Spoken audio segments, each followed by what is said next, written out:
Hello there. I am so glad that you're joining me tonight. I know we have had a really big week as a country, and I know a lot of people love what happened. A lot of people hate what happened. A lot of people are like, my hair's on fire about what happened. And the only thing I have to say is that if that stops people from having to suffer radiation burns if they survive an explosion, then I am Team USA all the way. I will always be Team USA, and it doesn't matter one bit who the president is, because my nation is the United States of America, and I fully support her regardless. So that matters to me. I'm done with that. So I am really excited because I have a friend on with me tonight that I love talking to. Sometimes we're really different, but we're almost the same person in other ways, and it's a lot of fun. Victoria Monday is probably one of the most prolific authors I know. She is always working. She's always coming up with neat ideas. She has made children's paranormal books. She is definitely out of the box. Um, she is working now on. She's got 3 books this year, and I could go on for days listing all of her work because there's that much of it. But she's really interesting. But one of the books that we're going to talk about tonight that's new is The Night Inside, a guided journal to shadow work. And that book stayed on a bestseller list because of the topic and how she was able to help people to work through problems. She's also got a book, Numerology of the Soul. Numerology fascinates me, and I know nothing about it. I don't know why, but I'm really proud of her because she's made paranormal activity books for kids. She has done, that includes Halloween coloring, Halloween word searches. Her modern day cyber grimoire has saved my life on many an occasion, and that is a password keeper. She says she has 2 of them. I believe it. They're that useful. Um, I love that she wrote special tales for my grandchildren, sharing favorite memories, remembering special times, memories from grandparents. I think that's a big deal. So that's what I'm talking about. When I say that she thinks outside the box, she's always thinking. She also paranormal investigates and has a good time doing that. And hello, Robert Gorman. I am so glad to see you, old man, my foot. But anyway, I am going to bring her on, or Carl is. Hey, Victoria. Hi, thank you so much for having me. That's so funny. I was thinking about you this morning. I'm like, I really need to get in touch with Kat. And poof, there you It were. works like that, right? I mean, it does. Yeah, It works like that. And right. Robert said Victoria is the paranormal perfect storm, and yes, she is. Because no one So, survives the storm. No, I'm just kidding. I have for several years now. So, but That's I'm not in because close proximity. we're the same. So Yes. we pretty much are the same. Yeah. But it's so So good to see you. it's good to see you too. You know, I told you I'm going to tell people I am wearing my Ziggy shirt. It was where the Beatles ate in St. Andrews. It was established in 1983, and the best burger in St. Andrews. I'm sorry, other restaurants, but my opinion. And Rick McCollum told me yesterday that they have closed. Oh, So, I mean, I don't even know why I'm going back to St. Andrews this year. I mean, seriously, no, I'm kidding. Because it's freaking gorgeous, and the Kingdom of Fife is haunted as all get out. So, um, and that's what I do. I paranormal investigate. So I am devastated that isn't there anymore, but we are ripping them tonight, just memoriam for them. yeah. But you know, That's you too bad. should really travel with us sometime. I would love to. It's Next year. interesting. Next year is going to be my this. Well, you know my whole story, but the last 4 or 5 years has just been trying to um, reinvent myself without a net, basically. Yeah, you're without, doing a good with, job. well, thank you. I'm still standing. Um, And I have taken that's one of the reasons I started doing those books, the journaling type books, is because I've taken a long, hard look at myself, and it wasn't always pretty. But I faced the demons and the darkness, and I have learned from that. And so next year is going to be my travel year, I've decided. Well, maybe we could connect. I think that would be fun. Yeah. I've always wanted to go to Gettysburg. Well, I love Gettysburg. I think that as a town, it's surprising.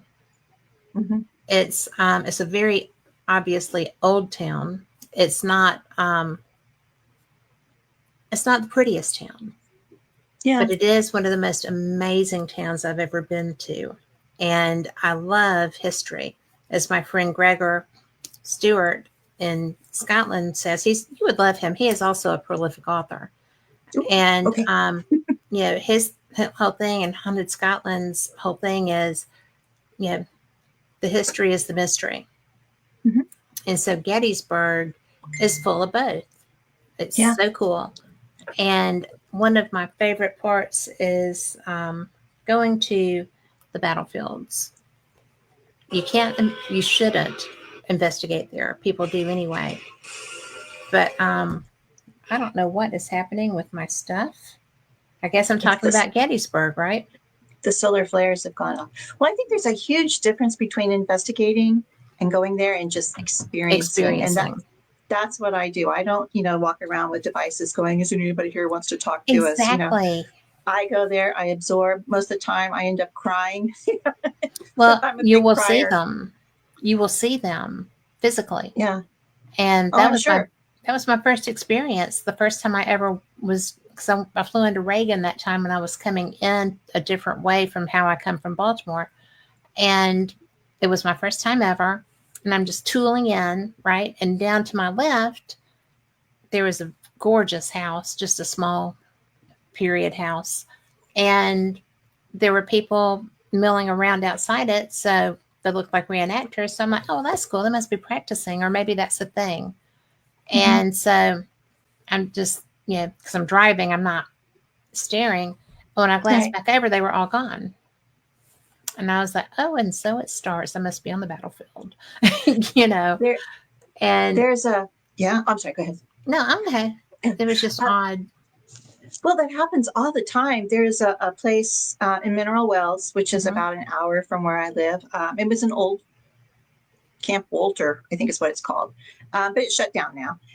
And I had no idea. This is another book I'm going to be writing, working on.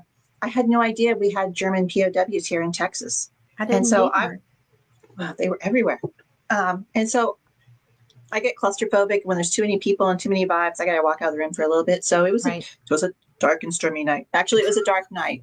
I was literally like, Velma and Scooby-Doo, my glasses, walking around. I couldn't see anything. Yeah. And so there was a little house across the street. And so I held up my phone and I was taking pictures. And so I start, just zooming around, total darkness. I can't see what the heck I'm doing. Well, over to my left was a German POW barrack. I had no idea it was there until I got back. When I got back over there, I was like, what the heck? Because it looks like, the old shacks our schools used to be in. I don't know if you had okay. It was a long, it was a barrack, is what it was. I took several, how you're supposed to take several pictures and then move. Okay. So the first two pictures, this one window was totally, it had some sort of, I don't know if it was a reflection of the moon or something, but there was some sort of light in that one window. In the third picture, you could see a silhouette of a man.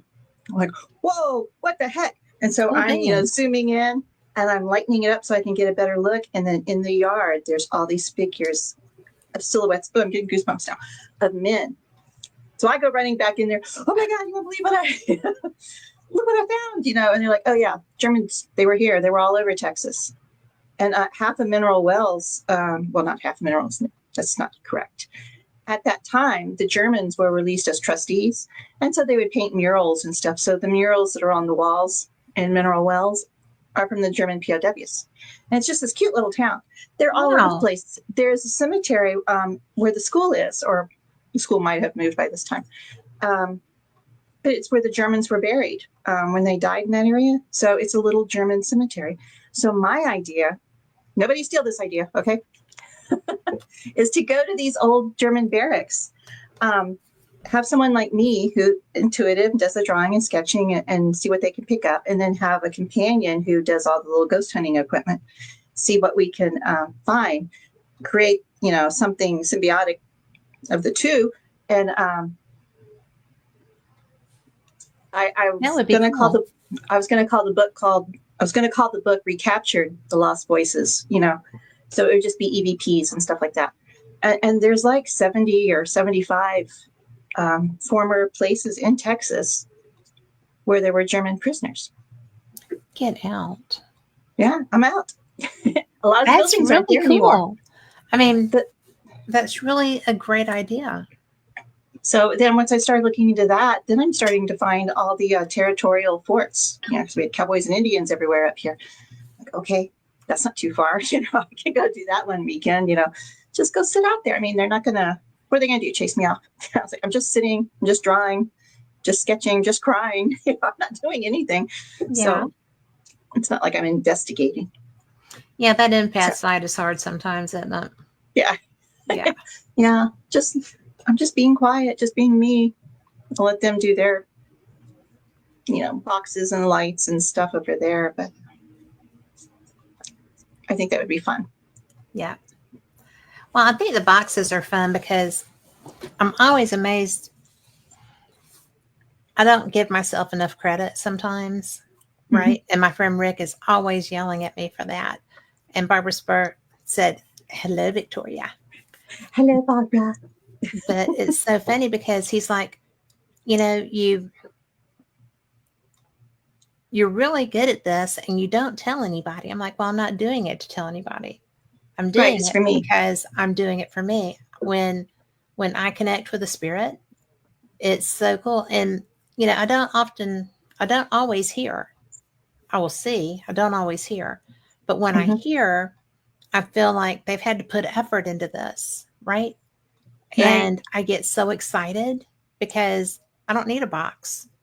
I do like using a box because I feel like it gives them a little bit more opportunity. Yeah. But, but when you actually hear someone talking to you and you turn around and there's nobody there embodied, it's like, well, hello. I didn't realize you were working that hard, and it's fun. And you feel I feel so blessed every time that happens because you have to put an effort in. I was going to say, I feel very honored when I hear things and I turn and there's nothing there. But when I hear things and I turn and there is something there, that's a whole nother story. But yeah, a lot of times I was, a couple of weeks ago, we had a guest on Edge of the Rabbit Hole. And so we were talking about all sorts of channeling and spirit guides and all that kind of stuff. And I told her that I have been, because I live here alone with a cat. Now the cat does speak. He has about a 5 or 6 word vocabulary. He really does. His favorite is like, I'll ask him, like, what are you doing? And he'll go, I don't know. Like, okay, so you don't know. That is so funny. Anyway, but I will find myself, I'll be doing the dishes or something. I'm like, no, it's over there on the left. I'm like, who the heck am I talking to? I didn't hear a question. I didn't hear anything, but I answered. I don't know if that's a higher form of communication I'm just not picking up on yet, or that I'm going crazy. One of the two, I don't know. But, it's been that way for the last couple of years, like, I think so. But who am I talking to? Why am I answering? Well, you answer because they're talking to you. But I'm not aware of it. Yeah. It's just really interesting. And I just had someone ask if we were on Instagram, and we are not, but we're on everywhere else. So if that's a friend of yours, they can listen to us on Facebook at the Things Network, or the Born TV, Bill of Rights Network, also on Facebook. And you can listen to us on YouTube at Fate Mag Radio. So you can also listen on X, but you can't get in chat. So X would be Fate Magazine Radio, or Para Experienced. At Para Experienced. We're on both. So anyway, and my YouTube, Kat Hobson. So now we've got that out there. So spread the word. If you've got a friend that's trying to find us, that's where you're going to find us. But I really am having so much fun because what do you think is being said? I have no idea. I don't know, but it's always like they're asking my opinion or where is something. Yeah. Like, do you think this shirt makes me look fat? Oh, no, it's fine. No, I don't know. But just communicating. Yeah, it's just, I see them all the time. There was something when I first came, I'm renting this house. And when I first came here, in this little bitty country town of 10,000 people that's extremely haunted, we had Native American stuff going on. They say Civil War, but I don't really believe that. Bonnie and Clyde was here, but heck, Bonnie and Clyde was everywhere, I think. They were. And even Jesse James's grave is here. And it says on the headstone, I'm the real Jesse James. So Lee Harvey Oswald allegedly came here after not dying, came here for a while. So it's like all these hauntings are here. But when I first came to look at this house, I walked into the bedroom and I looked over at the right-hand side. I'm like, I don't know what the heck that is, but that's something weird over there. So I ignored it. Went ahead and rented the house. My cat, Toby, will sit there at my bed and just stare at that spot all night. Was it weird like a portal or weird just like a wave or what kind of weird? Kind of like a creepy energy. Like if the baseline was 0 everywhere around the energy field, this was like at a 10. So I don't know what that would have been. It was just more magnetic. I was really drawn to that corner. And so he won't even sleep. He'll, curl up next to me when I'm sitting on my bed and he'll sit there for a little bit, but then he'll go to the edge of the bed at the farthest end. So I don't know. There is something there. So I've given up, trying to figure out what the heck it is. And I see the little shadows all the time. And I'm thinking they're the little pets and stuff we have lost over the years. And so, I'm playing on my phone or something and shadows are just darting around. Right. It's so disconcerting at times. It's like, it's just, what are you going to do? They don't hurt me. So maybe it's a portal. I mean, because it's all coming from that same area. It probably is. I was going to add, we have a comment from Robert who says, not every voice in our head is ours. Not True. Every question asked is meant for us. We're telepathically eavesdropping. That's probably what it is. Yeah. So, or I'm talking to the cat. I don't know. I talk to my dogs and, it's really funny because, with animal communication, which is real, once you learn your animal and your animal learns you, there really is communication. There is. Like, I'm going out. Does anyone want to go with me? And depending on how hot it is, they'll just kind of like me like, oh, I know that I'm done. Right. And sometimes Wally will actually just roll over like, oh, kill me now. So it's like, no. Yeah. But I'll ask him. I'm like, I got to go to the store. Do you want to go with me? And he'll raise his head up. I'm like, can you not see I'm laying on the sofa? I am so comfy. Leave me alone. Why? It's 100 outside. I don't want to go. Like, we stay right there. I'll be back in about 20 minutes. And, and if I'm late, and I always tell him, I'll be gone for 3 hours. I'll be gone. I don't know. It's just a safety thing. I've always done it. Yeah. And for some reason, if I'm taking longer, like one day I went, I ran my errands and decided to go to a movie, and then I took myself to lunch, and I was gone a good 6-7 hours. When I got back, there was all hell to pay, I mean, I wasn't back like I said I would be, but got to check in with a cat now. Well, that's funny because cats are like that. No, they are. They watch. They are. I had a cat. She was almost like a dog with her behaviors, but yeah. Mm-hmm. I mean, when an animal, I think that's why people call them familiars. Yes. If you have animals that live with you, you can develop relationships like that. And, they sense stuff before I do on occasion. All the time. And like we were sitting out in the gazebo today And it's just a little gazebo on the side of the yard and it's shade, right? So they like it when I'm out there. They come sit with me. And a tree limb from one of my neighbor's trees fell in my yard. And it was a big limb. I was just kind of like, Mm-hmm.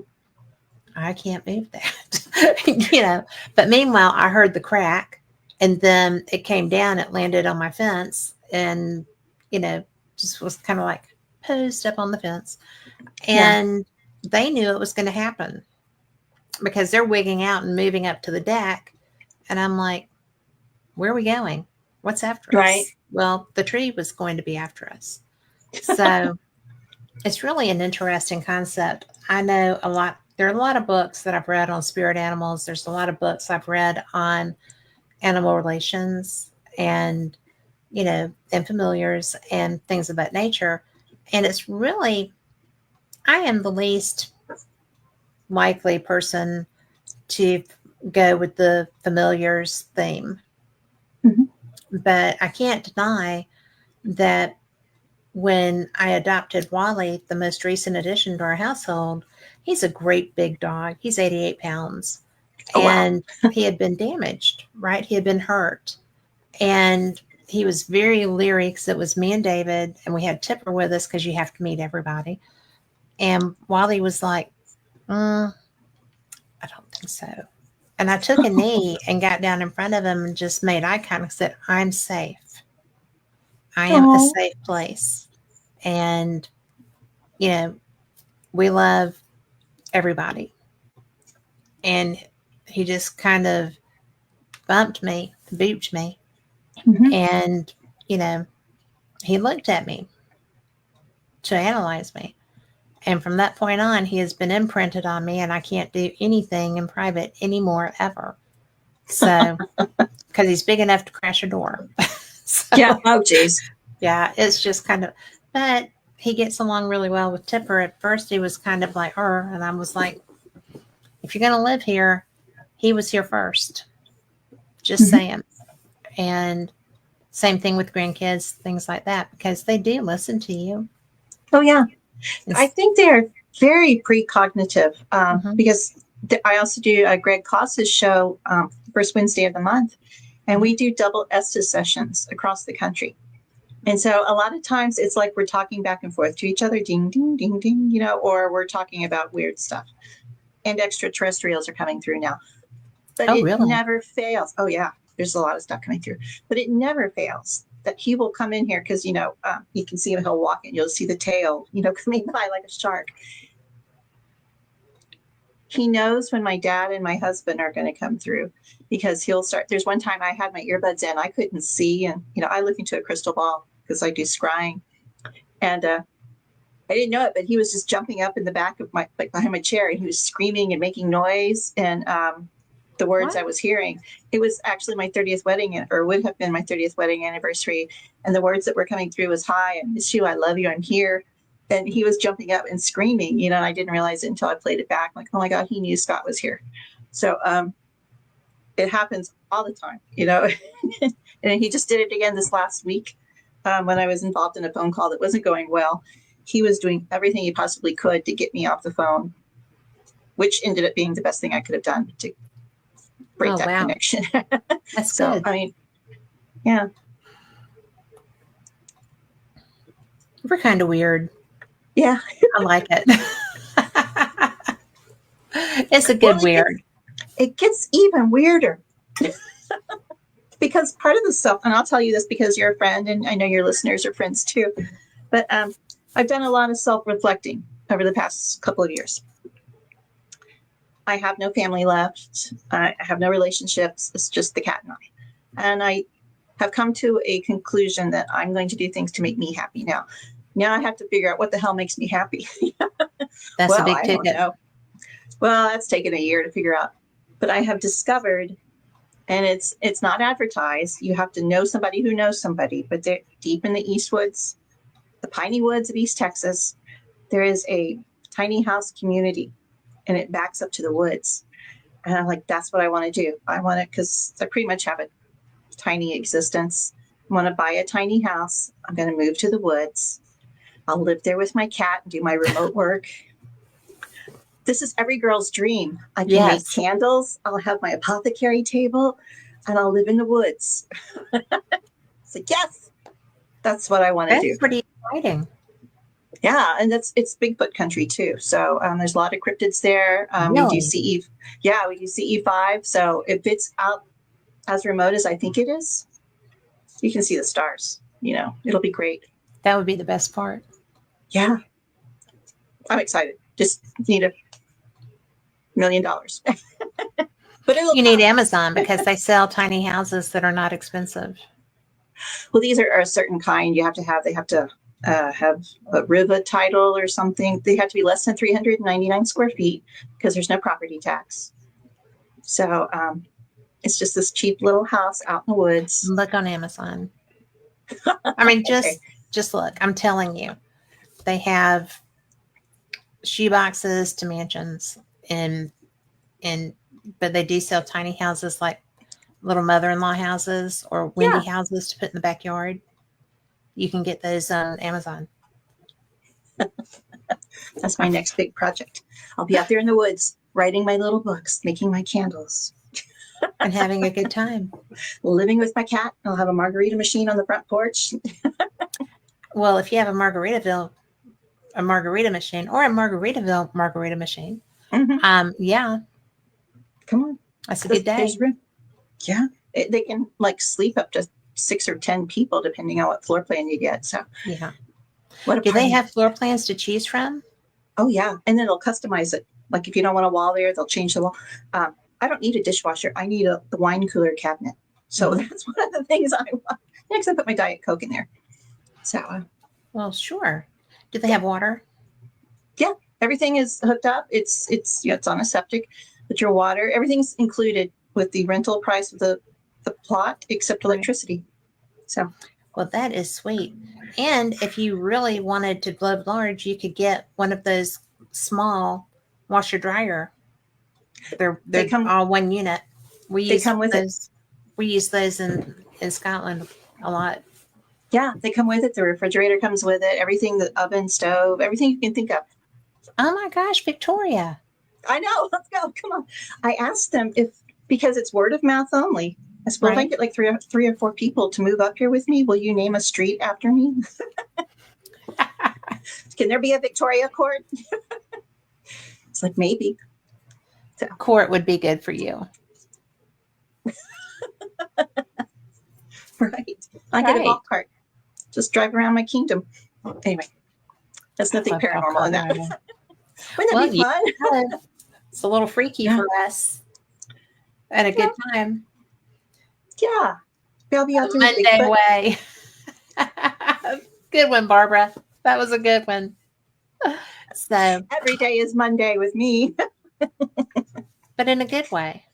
Oh, it's the best Mondays I know. Woo. So anyway. And Carl has an image up. Pop that in there, Carl. Let's see it. There you go. That's the Amazon one. Wow, that's gorgeous. Well, I'm telling you. I mean, do they deliver and set it up for you? I'm pretty sure they do deliver. It's Amazon. 3-bedroom. Wow. Okay. That's schmancy. That's pretty darn nice. Yeah. You can get any freaking thing on Amazon, man. No kidding. I am always so shocked because I'll think, or Carl will tell me something, and I'm like, I can get that on Amazon? Yep. Amazon is amazing. Amazon is the new Walmart, except with a lot better selection. Mm-hmm. Yeah. And the little boutique we all shop at. So. It's very true. When I first moved here, I moved in July a couple of years ago, and we were on it was like 102 every day. And I needed things because I was moving. I didn't have a mop. I didn't have a broom. Didn't have a desk. And so I ordered everything from Amazon. It was like $1,000. And so my front little alcove of my house was just filled up one day. I'm like, oh, thank you, Amazon. We'll just bring all this in. It's too hot to go outside. Well, I am so, I buy my ghost hunting equipment there now. Mm-hmm. I mean, they've got, I mean, I have a pink K2. I got my best friend a purple one because she's a purple girl.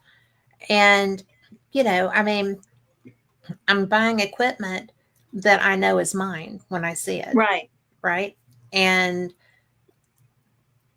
it's, it's much less and it's much better than getting it at most of the para stores. So, True. the Yeah. exception to that would be Bob Christopher. I love his equipment. But, there's that. I didn't know they had a pink K2. That would be fun. They do. They have several colors to choose from. They have the green ones. I mean, there's a whole array of colors, and just Google it. I mean, just search it on Amazon. There was a time when I was just equipment crazy, and I was buying everything. I probably needed an SUV for all my equipment, and then I'd always forget to bring it with me, or I'd be by myself. I'm like, well, I can't carry that, so I would just leave it. So I pared that down. So now I just have like 5 to 10 pieces that I use when I remember. Well, I have a gun vest that David got me, a hunting vest. And for travel, I have what they call a Scotty vest, and it has like 27 pockets and like a safe place. I can carry my iPad with me. I can really carry my laptop. I've got a RFID secure pocket for my passport. And brilliant. I mean, I don't have to carry a bag when I travel because I wear my Scotty vest. And in Scotland, you really need something, warmer. But it's real lightweight. And see, there you go. Well, I don't have the green one, but orange, purple. Cute. Yeah. Isn't that awesome? Thank you, Carl. So, I have pink. I know, right? But I don't use, I have so much stuff and I don't really use it that often because I just don't. I use a voice recorder, a video recorder. Yeah. Because I want documentation so that I'm remembering, right? Right. Yeah. I don't want, so that I have stuff. I don't want to remember I have stuff. And it's really amazing because basically I'm investigating for me. I don't share evidence that much. Another thing I get fussed at for. But, it's not, I'm not doing it for attention. You don't do it for attention. Yeah. It's just an experience, right? It's part of you. Yeah. Yeah. And since I've gotten older, my interactions are not as strong as they were premenopause, right? Mm-hmm. The hormones help with that. Yeah. And I'm a firm believer in that because when I was going through adolescence, it was just like, hello, And then during childbearing years, it started again to get that strong. Did you have that experience as you came through? Well, they've always been there. As a kid, and I was always told, no, I choose to see and not see, I think is what it was, because I was being told, no, you're not seeing that. It's your imagination. No, you're wrong. People still do that to me today. No, that didn't really happen. We were, the picture I sent you we're playing cards and we're wearing ghost sheets. Yeah. We were in a brothel, an old brothel for my birthday this past year. And I don't know what I was doing. I was bent over. And when I raised my head up to look, my bangs, I can't ever see too far, but I saw from like the knees down, some legs walking up to the door. I was like, what the heck? And it was a man, he had trousers on and did a double take and he was gone. Yeah. Several months go by. And my friend was with her daughter and I'm not sure where they were. And she goes, yeah, we just saw the bottom parts of legs walking up. I'm like, isn't that weird? Because I've seen that too. Rick had that happen at Old South Pittsburgh many, many years ago. And he had it on video. He shared it. And the craziest thing. Yeah. Why just the legs? Is it that hard to manifest? I don't think so. But we do a lot of the stuff we do during the day, because, we're old and there's margaritas. Let's be honest. There's wine, there's nachos somewhere. So we don't do a lot of investigating at night. Like everyone wants to be in the total darkness with their little You can't green see in the eyes. total darkness. I know. I mean, you miss a lot. I was at this one place. I was with a group of friends, and there was a para-celeb movie star / person there. And the way the original building was, it was the original building, and then there was a door that went out. And it was a brothel / hotel, whatever. And so when they put the extension on, they just built around it. So you can tell where the building stopped and the new building started. And it was like that for 3 sections. And everyone was crowded around the first section. They're looking around the door. And so I go walking up. One guy's there with his camera. And I go walking up, like, what are we doing? And they're like, there's a shadow down there. I'm like, oh, okay. And so we're all up against the wall. And I'm thinking, well, I'm paying for this. Why am I down here? I said, is it okay if I go down there? And they're like, are you sure? It's there's a shadow down there and it's dark. And I'm like, I've been through childbirth. There is nothing that's frightening me Nothing anymore. can scare me anymore. Yes. Yeah. Yes. After 2 days of labor, nothing. So I walked down there, and the celebrity person's like, should we let her go do that? And I just turned around and looked at him. Hello? What are you here for? Why are you hiding back behind a door? So I go down there to where the shadow is. And yeah, there was a shadow there. And it was weird. I don't know how to explain it. It was just small. And then it kind of went up, and it kind of went over me like it was trying to scare me. And so, I'm Southern. I put my hands on my hips, and I'm like, yeah. What else you got? Nice to meet you. And it went back down, and it went into the room. And I'm like, he's over here now. And so then they all came down. But, like, this realm is a part of life. Mm-hmm. It's the way I see it, I've lived through some crap, let's say. I have lived through frightening times. I'm from the duck and cover age, like, oh, yeah, bombs may be coming. Let's go get under your desk and cover your neck. Yep. I do remember 7th grade. We were doing that. It's like, well, that's really not going to save you if a nuclear bomb is coming, Yeah. Okay. I see you're trying to comfort us, but, but there have been scary times. Right? You have to have something. Yeah. To give you a sense of control. So that you can run down the hall. You have to have something to hang on to ground yourself. And I have found that, well, this is going to sound weird, but I ground myself. I have my beliefs. I have my faith. If it's going to happen, it's going to happen. What can I do? I'm not going to intentionally put myself in the way of danger. Although that happens sometimes. I don't mean to, but, if it happens, it happens. And I have friends who are for the events that happened, I think Friday. I'm not sure. My days are all mixed up. They're all running around screaming, the sky is falling, the sky is falling. Look what they've done to us. I'm like, well, if it happens, it happens. Mm-hmm. There's nothing we can do. You and I, perhaps if we were in a position of power, we could change things. But you and I are just little individuals on this planet. Sitting in our homes, we can't change what's happened in the world. We can only change what happens in our environment.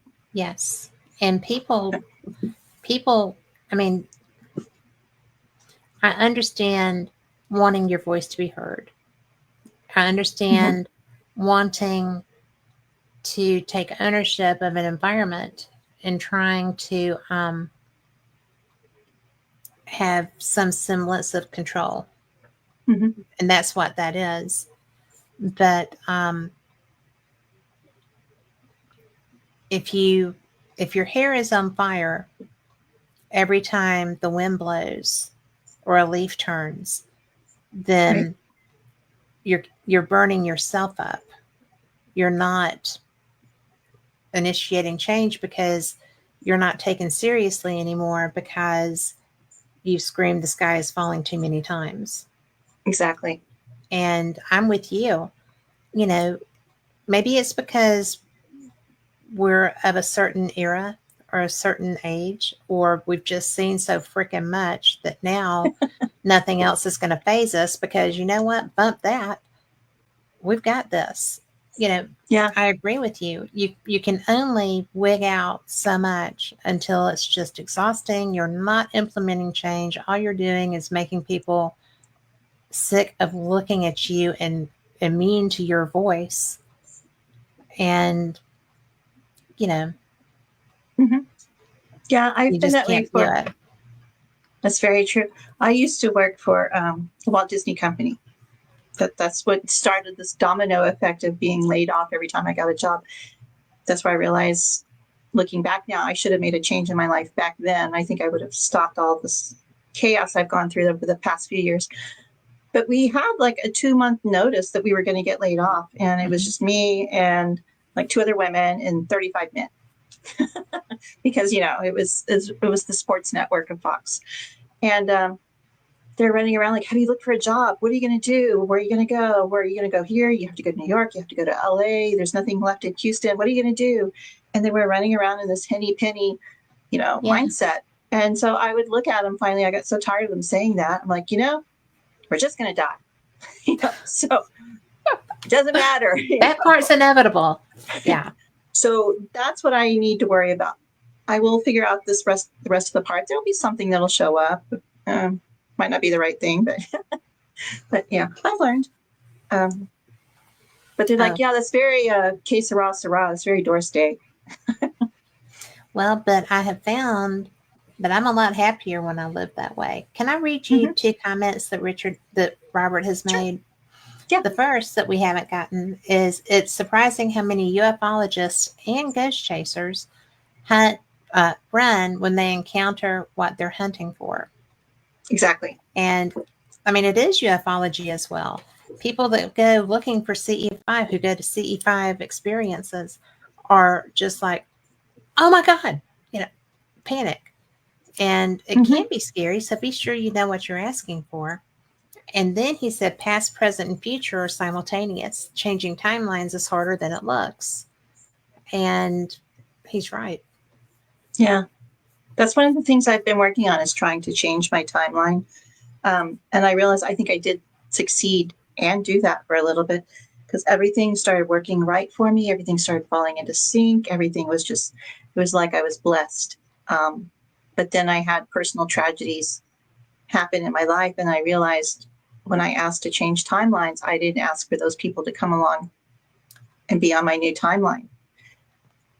So that made me start thinking, well, perhaps that this is my timeline and that is their timeline, and we just intersected for a little bit. Hopefully they'll reconnect in the future.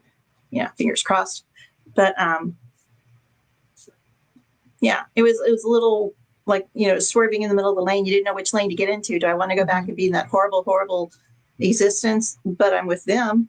Or do I want to go over here where I'm peaceful and happy and I have a cat and I'm going to have a tiny house where I make candles and have an apothecary table? So I'm going over here. So it's, I don't know. I always feel like if you're supposed to be together, they'll jump too. Yeah. I don't think it was her time to be on my timeline. I think there was a beginning, there was a genesis where I gave her all the information I had, did the best I could. And then she went off and fragmented on another timeline. So that left me, I don't want to say isolated, but basically, bereft. Yeah. So I'm over here. So. Well, I'm glad you're here. Oh, thank you. Me too. So. Well, how do you feel that people do manage to change their timeline?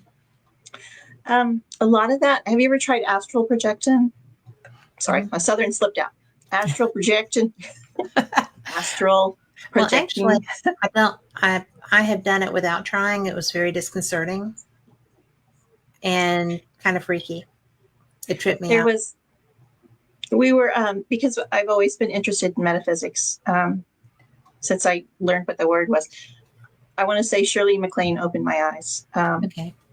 Before it was metaphysics, it was the New Age. And before that, it was, Madame Blavatsky or whatever her name is, the great thinkers of the world.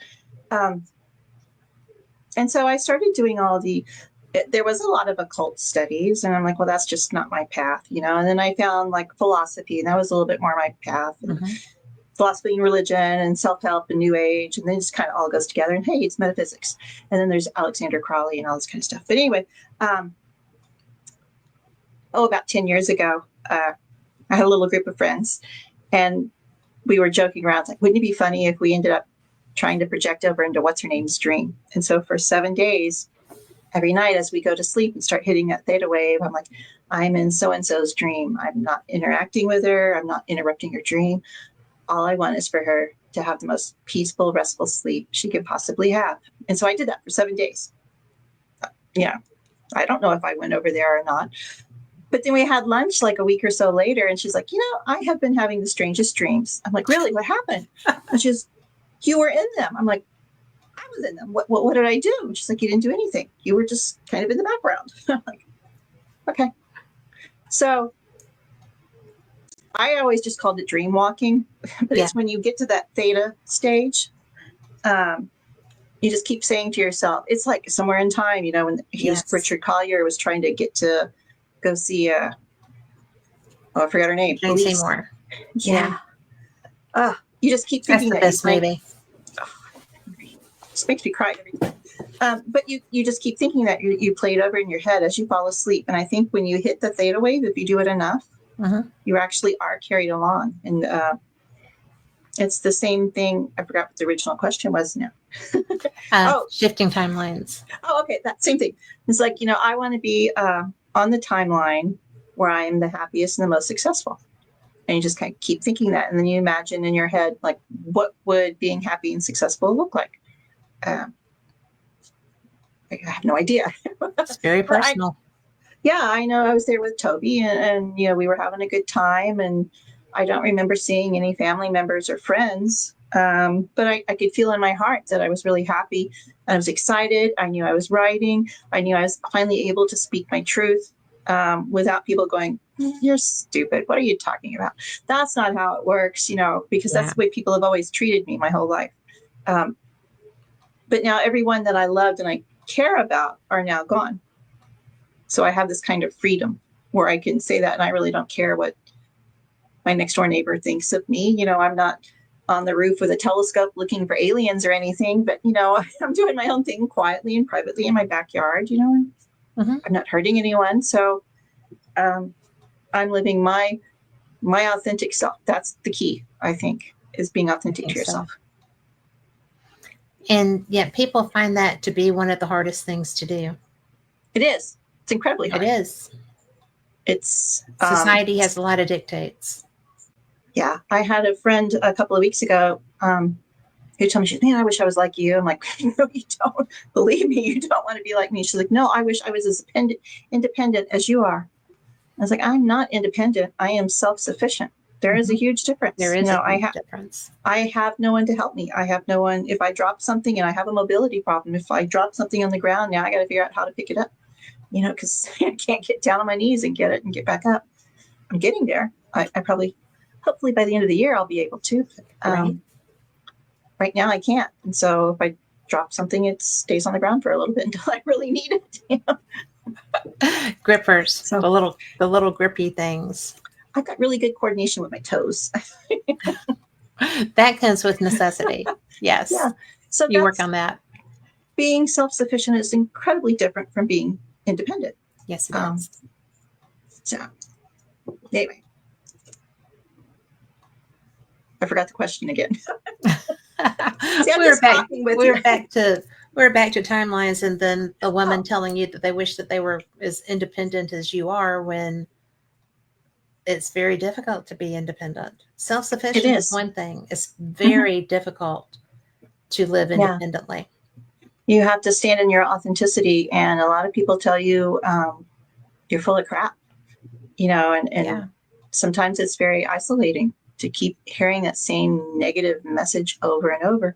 So I have learned not going to mention any names, but I was on a podcast and we started talking about the hollow earth, and this other person was like, he had poo-pooed me for years when I would talk about the hollow earth. I believe it's like an ant bed, where there's little pockets. Well, it is. Sorry. Oh no, it's my opinion. He said that, I never said that. I said I didn't believe that there was a sun in the middle of the earth. Well, I never said that either. But now that more people are saying that the hollowed earth is legitimate and it's a real thing, now he's jumping on board. Whatever. But I had to stand in my own truth for all these years. When I was getting dumped on, I'm like, okay, well, I'm going to stay solid in my belief. You'll catch up to me. Eventually someone will. Well, anyway. And that's part of working with someone else. I've done this show for 5 years, Paranormal Experience for 10. I've never had a co-host. Mm-hmm. And I've had someone who would fill in for me. And I wanted to have my research partner come on with me when I had Stanton Friedman on, and he was like, I'm going to listen. He's intimidating. Yeah. Stanton was, it was the eyebrows. All the time. I met him once. I felt this big after speaking to him. You should not. Do you know how I met him? I answered the phone when he called me on my freaking watch. And then he says, "This is Stanton Friedman. Somebody called and left me this number."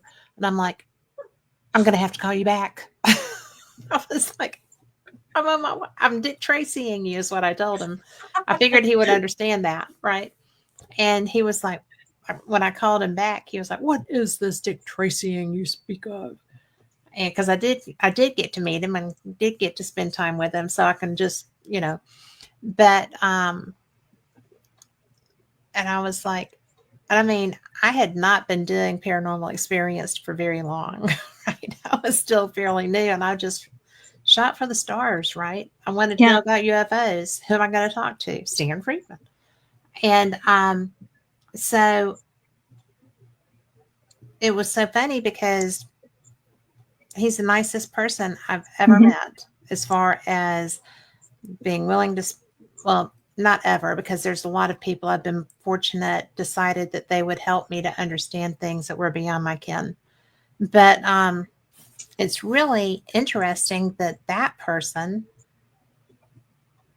was so nice, right? Mm-hmm. And he never poo-pooed me. When we finally got to meet in person, he was upset at first because they had lost his merch bag the airline had. And then once he got it and he sold out of everything, he was like, "Come and sit with me. We'll talk. I'm through selling stuff. Nobody's going to come talk to me anymore." And I'm like, everybody's going to want to come talk to you. And, so we became friends. And, but to be able to grasp what he was teaching was definitely beyond my education level. And yet, I don't even know how I got here. But it's so fortunate when you were getting poo-pooed, and I really expected kind of to be poo-pooed by Stanton. And it's really a telling indicator of the people that you're interacting with when your co-host did not respect you enough not to blow you off about that. Yeah. And yet a world-renowned nuclear physicist who helped develop the atomic weapons that we used and who is the guy on UFO secrecy was the most charming and made me feel totally adaptable and, able to understand his work. Yeah, he was amazing. Says a lot about the people. I know. I met him. I actually went, and this is way before we had Paracons and Contact in the Desert and all this kind of stuff. This is back in 1997 where they had the 50th anniversary of the alleged crash in Roswell. Yes. So, of course, I wanted to go because William Shatner was going to be there. And he's always had been someone I wanted to meet. Right. But he didn't show up. So I drove. Oh, what a bummer. I know. It's like, But anyway, they had this symposium there. Linda Moulton Howe was there, Stanton Friedman, Bud Hopkins. I would have loved to have met him. Eric Van Donken, or is that how you say his name? Doniken. Doniken. Okay, he was there. Everybody you can think of was there. Stanton Friedman was there. And I was a new mother, and I looked like a new mother. And it was hot, and my husband and the baby had gone out, and I was like, diaper bag. And so I ran back in, and it's this old 1950s-esque looking military symposium auditorium, like something from that mid-century modern period. And so I get the diaper bag and I'm running back out, and he comes walking in, and I'm like, Mr. Friedman, oh, I really enjoyed your speech. I enjoyed it thoroughly. And he had taken his glasses off, and he was cleaning them on his tie, and he's like, are you a researcher? I was like, no, I'm just someone who's really interested. And he went, huh. And he walked off. And I'm like, oh my God, don't look at me. But looking back on it now, I see the humor in it. But at that time, I just felt like I just wanted to die. I just wanted to disappear, Well, I'm going to tell you that he would never have wanted to make you feel like that. Okay. And, he would be chagrined to know that he did. That's just something that he was just very direct and very abrupt. Yeah. And probably he couldn't get the damn spot off his glasses, and he was annoyed. I think it was my guess. So the dinner break, because it was right about 5:30, and they were breaking for a couple hours, and he probably just wanted to get to dinner. And I was like, "Oh, so sorry." Well, trust me, he was not annoyed. He would not have been annoyed. But Robert has another comment about this timeline thing. Mm-hmm. Are you up for it? Sure. He says it's hard to discern changing timelines unless you grasp the trajectory of the world line you're on. What do you think about that? Yeah.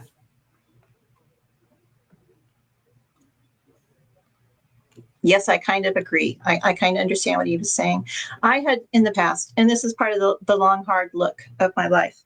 And this is not a poor me story or anything, but when you do the shadow work, you have to be point blank honest with yourself, because if you are going to lie to yourself, how can you expect anyone to be honest with you if you can't even be true to yourself? And I used to be the person that everybody wanted to be with. I applied for a job, I would get it instantly. Everybody wanted me on their team. Everybody wanted me to work on their projects. And it shifted in the 90s. And then everything became a struggle. And it up until a couple of years ago. And I had to be honest. I'm like, what did I do? What did I do to change? And it was also, let's throw astrology in. It was also my Saturn return, which is, where you're going along in life. And if you're not going correctly, then Saturn gives you a little hip check and you move over to this timeline, and you go on that timeline. So all this is going on at the same time. And the thing that I did, the major change in my life, was I got married and I had a baby. I don't regret either of those. I love my husband. I love my daughter. But those were the two things that changed. And from that point on, I had issues with my mother and her health, my father and his health. My husband was an alcoholic, and my daughter was a toddler. Nothing worked right for me. And then I realized when I had my next Saturn return, which was when all this other stuff started happening. Right. That's when I made the decision that I'm not going to do this anymore. I'm going to stand in my authenticity. I'm going to say what I believe in. If you don't believe in it, that's fine. I'm not going to try and convince you. And, if you don't believe in it, you believe in whatever you want to believe in, and I'll believe in what I wanted to. And things have started getting a little bit better, except I'm still getting laid off from jobs. But I think I have learned the lesson. Darn the strawberry moon, because it always happens around the strawberry moon. Really? Yeah. Okay. The strawberry moon is the moon that was in April, the full moon in April. Right. And strawberry moon is like the universe taking a Band-Aid and ripping it off real quick, and it's taking the scab with you of whatever you have. And it's the last 3 years, I have been up and down every road in hell at that time. Well, here comes the strawberry moon. What happens to me this year? Oh, I'm in an auto accident. My car's totaled. It's the last tie I have to my family. So I had to struggle with this. I released the car. I released, to the universe. I say, I'm sorry, thank you for letting me have it, but it's gone. And I'm going to move forward. So I'm getting a new car tomorrow. Woohoo! So, and then that means the job's going to be right around the corner, and I can get my tiny home and live with my cat and make my candles and my apothecary stuff. So it's going to be a better thing. But it's always around the strawberry moon. So I had started writing a couple of years ago a book called Lessons of the Strawberry Moon. I was like, man, so I think this is the happy conclusion, so I can finish the book now, hopefully. I hope so. Yeah, I'm being positive. So you are one of the more positive people I know. I mean, thank you. Everybody has their moments, right? Nobody, although my dad used to get really pissed off when I would, because I always looked on the bright side of things, and he would just be like, you can't be a frickin' Pollyanna all the time. And I'm yes, like, you can. I'm not a Pollyanna. I am a lover of life, and I know I'm pretty damn fortunate. Okay. Mm-hmm. And I had trials and tribulations like out the wazoo. I had a terrible grown-ups at one point. And Robert says language. Oh, he also said he met Stanton on November 15th, 1968, when he was with the Pittsburgh UFO Research Institute. Oh, wow. I would have liked to have been a fly on that wall. I wasn't born yet. I was born in 1961. So my actual first memory is Kennedy's assassination. People don't believe me, but I believe you. I remember my mother's reaction to Kennedy's assassination. I didn't know that's what was going on, but yeah. I remember watching the funeral.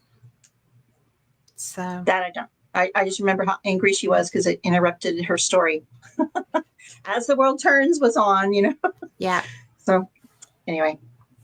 But, it's just, it's really an interesting thing that you're getting settled. I did not know that was the purpose of the Strawberry Moon.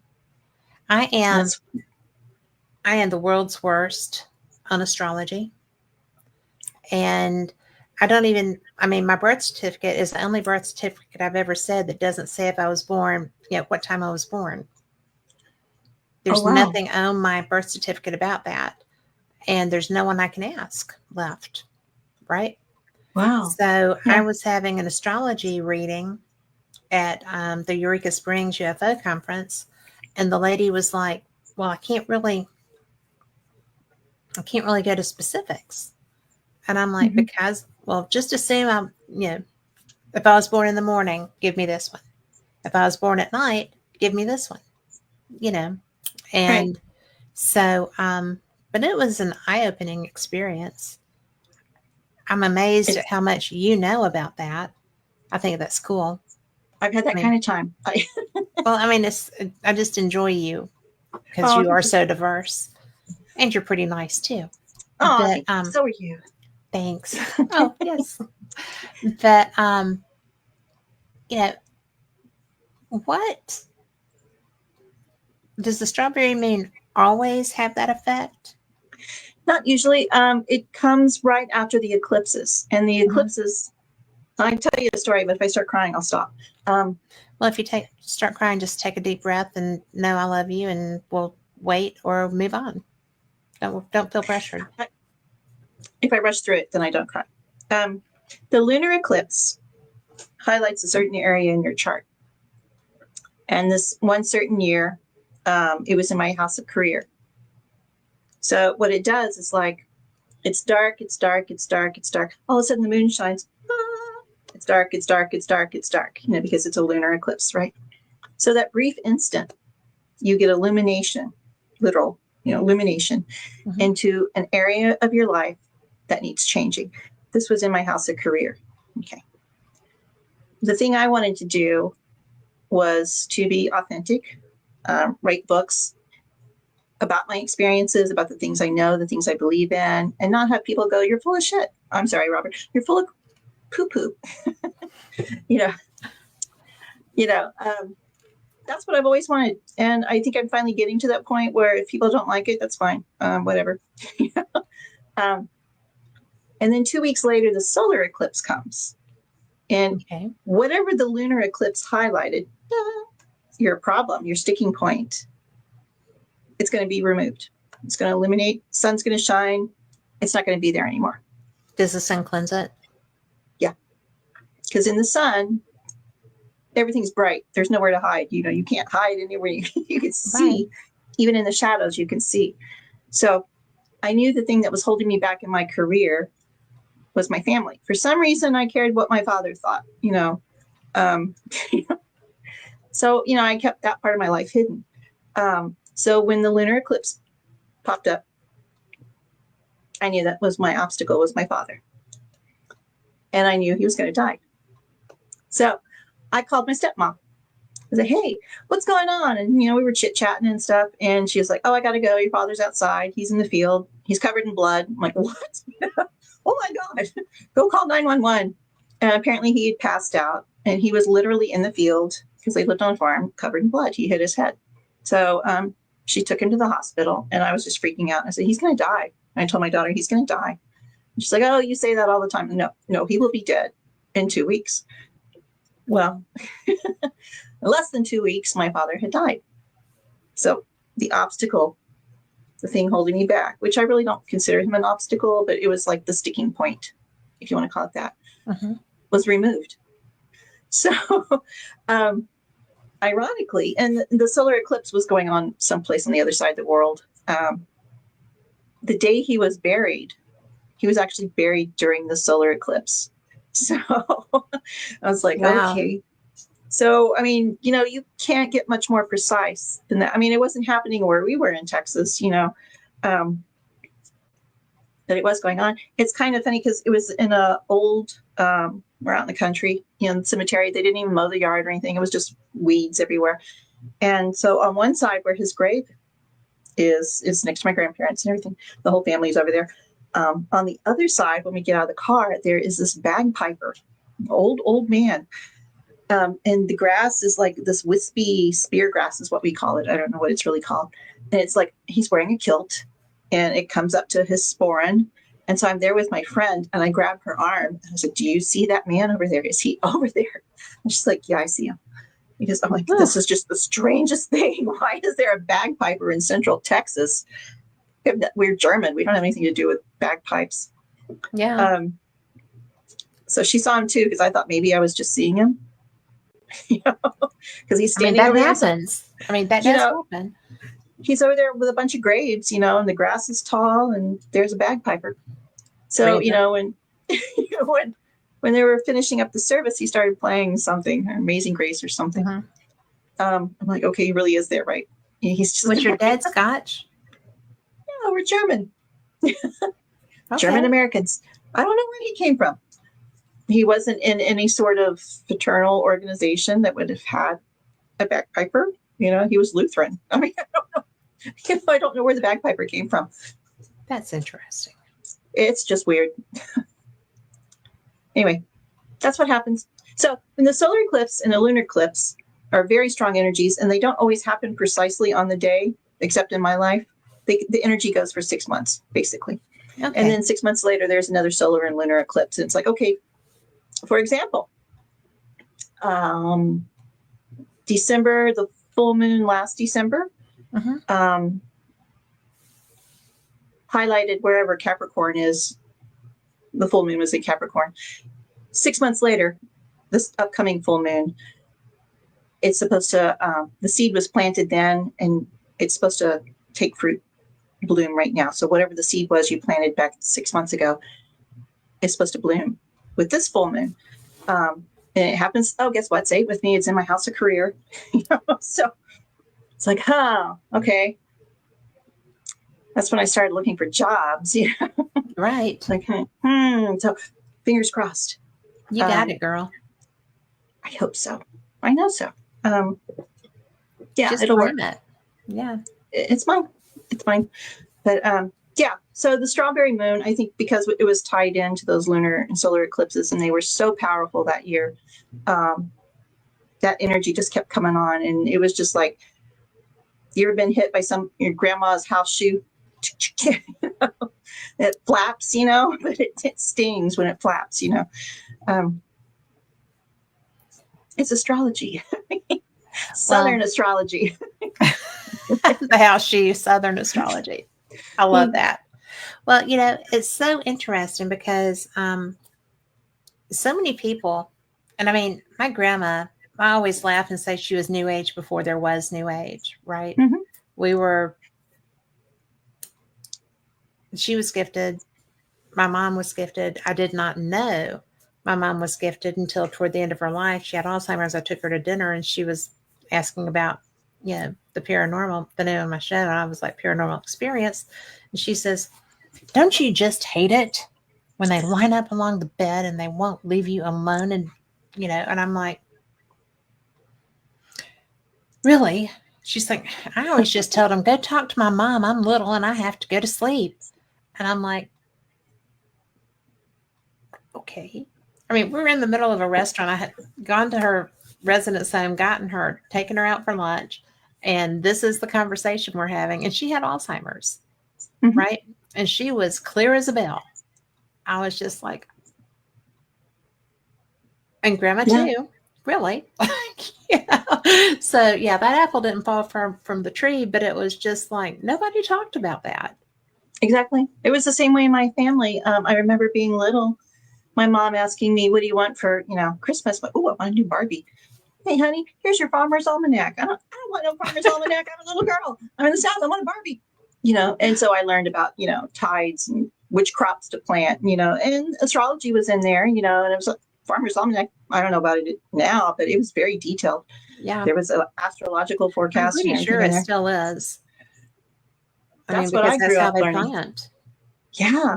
And there would be certain times where, when the crayon would break, we'd put them in the bucket. So we had a bucket of broken crayons. Yeah. She'd come and take our our crayons and she would drip them over candles. And no, Mama, that's our crayons. And then I didn't realize she was doing candle magic. So I'm like, yeah, that hit me a couple of years ago. And then I was in a class with another lady and she's like, oh yeah, everybody's grandmother has a cauldron in the front yard. I'm like, oh my God, my grandmother had a cauldron in the front yard, except it had a hole in it and she turned it into a hanging planter, with little petunias coming out.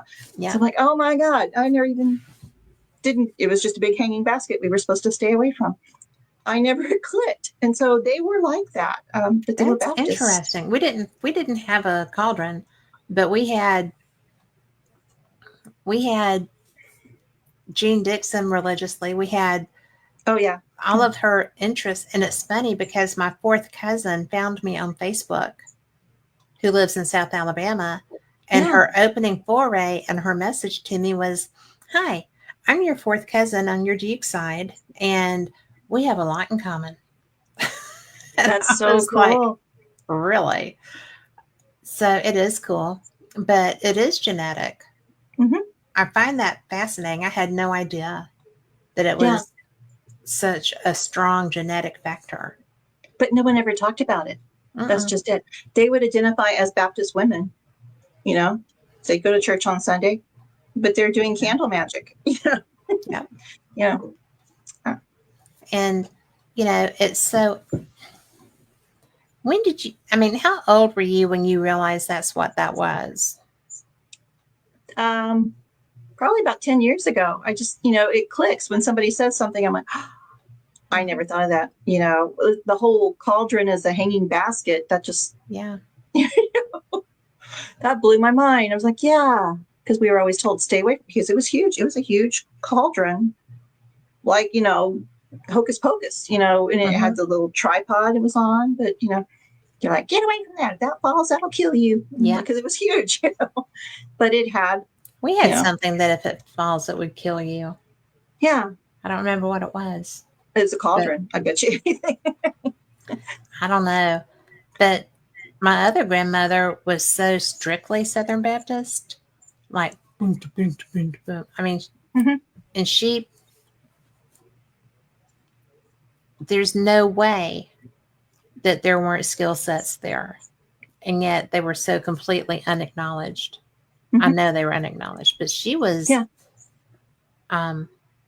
Crafting, and she made quilts. I still have some of them, but she sold them as for income supplementation and lived by herself. So You, that's you know about the interesting. quilts. You know about the quilts, right? No. Oh my God. Okay. How much Fill time me do we in. have? We got 45 minutes. Oh, geez. Okay. There are patterns of the quilts, right? Yeah. There's like the log cabin pattern and the starburst pattern. Everything means something, right? You get you do the quilts. A lot of times they were given to newlyweds, right? Mm-hmm. They would have the wedding chain pattern, Right. the little chains. The stars were for like fertility and stuff. And as they stitched, they weaved in the intentions. Here's your quilt. Okay. Oh yeah, that happened. That's so interesting. Because like, I'm making this quilt for Barbara Sue and she's going to have 15 kids. Oh yeah, Mary, get me some coffee. And Yeah. maybe they didn't, put the intentions in, but they were making those quilts and stuff. And everything was done by hand. Mm-hmm. If you're a bitch, you had the sewing machine, you could do the border in the backing, but all the blocks and everything were done by hand. Had to be. Yeah. Well, that's funny because I don't tell very many people this, but when I was in Scotland, we went to a town called Lithgow. It was our first day of touring with the worst tour company in the absolute world. Oh. But yeah, never let your adventures be mysterious. I'm just going to say that. But it was so funny because we had stopped at this place and there was a fabric shop next door. And I don't quilt. And I was just so compelled because I found this most beautiful pattern for a little girl. I had just had a granddaughter. I was so taken with this. It just came to me. I'm going to make Amelia a quilt. Aww. And I found a beautiful velveteen fabric for the backing. Ooh. And so I brought it home and it sat there. And I did go get a sewing machine because I was trying to do it by hand and my stitching is not that good anymore. Right. But it was just something that I absolutely had to do. Mm-hmm. And everybody else is still eating and I'm in a fabric store in Scotland in a little village. Right. And it's just like, okay, this is weird. This is not something I've ever done before. I don't know how to do this. But genetically, it had to happen. I think it's ingrained in us somehow. It's like the herbal cures. People would say they're holistic now, or way back then they would have been witchcraft. But yes, it was witchcraft. There are ways to cure people without pharmaceuticals. That are much healthier. Oh yeah, when I was working at that one place with all those men. The first year or so, they thought I was just that weird person, she's always got books. She's always got something in her purse, and then finally and we all had editing bays and knock. Do you have anything for my headache? Yes. Just hold on 1 minute. Here's my peppermint oil. Put that on your temples, Yeah. Oh, yeah. And they'd come down eventually one by one. They would all, suck it up and, come down and say, do you have anything for whatever their ailment was? And yes, I do actually, I have a headache. Okay, well, pinch right here, right here. Oh, that's such a great tool. Yeah. Like, how do you know this? I'm like, well, how do you not know this? Yeah. How do you not know it? That's an honest, legitimate question is how do you not know it? I mean, how is it that it's not like I went to school for this or anything. Well, it's just something I know. Depending on your family, you may have. True. Because my grandma, I mean, I was pinching way before. Mm-hmm. Because my grandma taught me that. Yeah. And it's just. Hi, Anton. He's my neighbor. He's my tornado buddy. He's about 30 miles from me. Yeah. we look out for each other. Well, nice to have you in here because you know what? Everybody needs a tornado buddy. Oh my God, he has gotten so. Oh my God, the tornadoes have been bad this year. They've been They're all bad here heading too. Yeah. heading to. We had one that was they were tracking and it was coming down the highway, and Toby and I got in the closet. He was not happy because it was his closet that I was in there. And about three quarters of a mile, it just suddenly turned north and it started going towards his house. But it missed us. It was going to rip us up. Wow. So yeah.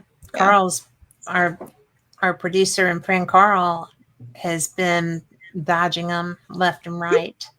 It's really kind of scary for him. He's in Missouri. Oh.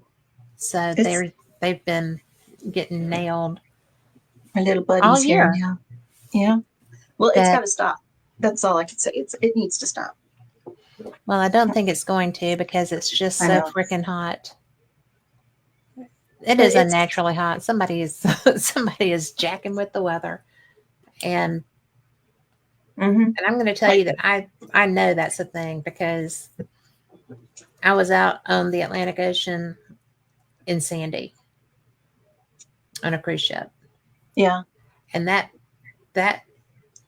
monster hit the jet stream, cold water, which dissipates them.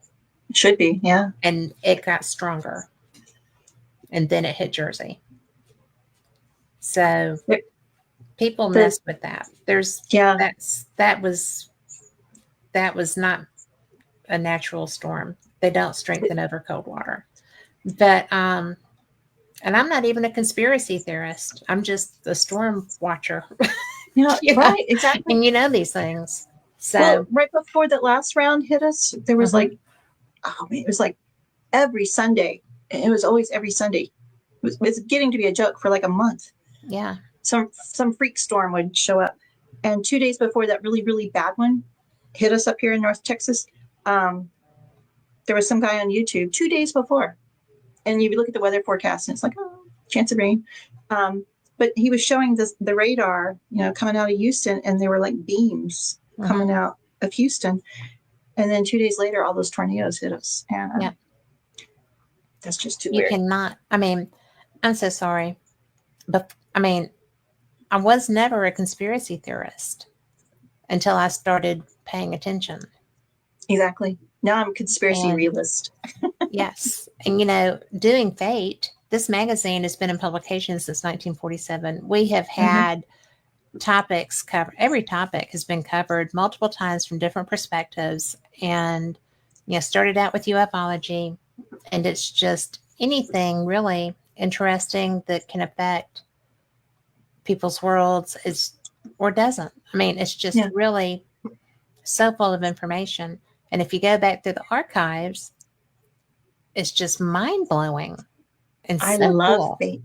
I used to subscribe when I was just a wee lass. I would get my little monthly digest. And my mom would always, but you don't believe that now, do you? I was like, well, I don't know. So I'm still trying to decide. Let me think about it, Yeah. You gave me the Farmer's Almanac. Why can't I have Fate magazine? It's not that different. No, it's really not. Just more info, in the Farmer's Almanac because it's so compacted. And maybe the summer will bake them out. Well, where I live, it's so humid that the summer kicks them off. So it's snowing in Montana right now. What the heck? I know, right? I don't even understand that. I've given up. Yeah, I just take what shows up. We do have a generator now. Because, that's good. Yeah, we had some bodacious storms not too long ago, and I was just like, I'm tired of having to go for days without power. Can we do something about that? So we did. But that's good. Well, it's an older neighborhood. There's big tall. I had a branch fall today, for God's sakes. There's trees that are aging out, as it were, and they're big trees. And I'm just like, oh, please don't hit my house. My neighbor has a huge tree, and 2 or 3 tornadoes ago, her tree cracked. It was across her yard, across my yard. I'm like, okay, move your Didn't tree, hit the please. houses though. Yep. That's good. Every morning, That's a I say I'm miracle. so blessed. Yeah, I'm blessed. I'm thankful. I'm very appreciative. Yes. So, Well, let's anyway. talk more about you. Okay, if we must. Okay. I want to talk more because you have mentioned doing shadow work, and this new book that you have, the that's not it. This one, The Night Inside, a guided journal to shadow work. Mhm. Now, I know you and I know how diverse your interests are, but you've mentioned shadow work before when we've talked. Now you're bringing other people along this road, and it's a healing road. Mhm. So, would you talk about that a little bit? Because I think this is such an important topic. It's basically a book of prompts, and I think each chapter, if you want to call it that, has 13 prompts. And then I write a little insight, something I've gone through, like I was telling you before about, timelines, when I had a hard realization of when everything started going wrong and, how that affected me. I was suicidal at times, but then I realized that's not the timeline I want to be on. Being intuitive, you can see, it's like putting two negatives together. You see your reality and you can see a potential reality, or you see your reality and you can see a ghost, or everything goes back to vibrations. Yes. And I decided I'm going to make me better. And so it asks you things like, when was a time when you were happy? And it gives you a page or so to write it out. And you have to think about, when was I happy? Or when someone did this, how did you feel? And so you have to get in touch with your real emotions, the core emotions. And then there's something in there. There's this one point, I think it's my disclaimer to the book, basically. But I said, I am not a medical professional. I am standing here as a witness because I have done this work. I have seen the dark side. And if you continue down this dark side of depression and everything, that's going to lead to a situation that you can't come back from. So you have to be honest with yourself. Say, this happened. It's not my fault that it happened. It happened to me, not because of me. It happened to me. And it was the other person's fault, if you want to call it. It's really nobody's fault. It was their reality. They perceived me to be, I'm just going to use my mother. My mother was an alcoholic. She was very abusive. She would hit us, beat us all the time. It was not because of me playing Barbies quietly in my room. It was her reality, her alcoholism, the way she saw things, and she lashed out on me. I had nothing to do with it. I was very, very quiet. But a lot of people take on that trauma, like, why is it me? Why did I do that? Why are they doing this to me? And so you have to be honest and say, I didn't cause it. So you do that work, and then it just prompts you to ask more things. And so I go into and I tell a few more stories and a few more insights, if you want to call them that. So that's what it is mainly. It's like, okay, once you get to a point where you realize that you can heal yourself, it sounds silly, but it is as easy as going, no more. It takes a long way to get there, but when you stand up and say, I'm not going to accept this anymore, I'm going to do this, I'm going to make myself the best person I can be. That's when it really changes. I've had some friends who have unfortunately lost their children. They've taken their own lives. One of my friends' daughter was murdered in January. So I was really surprised that enough people, found this book, because, I put it on Facebook and that's about it. And it stayed on the bestsellers list for 2 months for grief and suicide. And it's a way of dealing with the pain and the trauma, because until you break that trauma, you can never really truly move forward. So it's something I'm still working on. So, it's something I could do over and over and over. I can go through the book again and write all my answers out, because it keeps changing. So I want no trauma, no drama in my life. So I hope other people can work through theirs too. I hope that they can too, because, I have not, shadow work, the term is actually relatively new to me. And I have a lot of shadow periods. So when I saw this, I thought, I'm going to have to try this. Yeah, it's working with the deeper, dark parts of you. A lot of people, like when they tell a story, they're always perfect. They're always the hero. They have no bad side to them, but we are, we have a all have our duality in nature. darkness. Yeah. And it's when you can totally face it and you can stand there with your feet planted in the darkness and say, I see you, I recognize you, I validate you, and now you're gone. You know, it takes a lot to get there, but, you know, it's not that simple, but, and it's more Well, but powerful, you I have to- think, when you, with handwriting. Yes. It's like stitching, you know, it's muscle memory. You're doing it. Yes. And it's a form of manifestation too. So hopefully you can help some people. Well, apparently you've helped a lot of people. Oh, I mean, people don't go on the bestseller lists in their category without having some effect.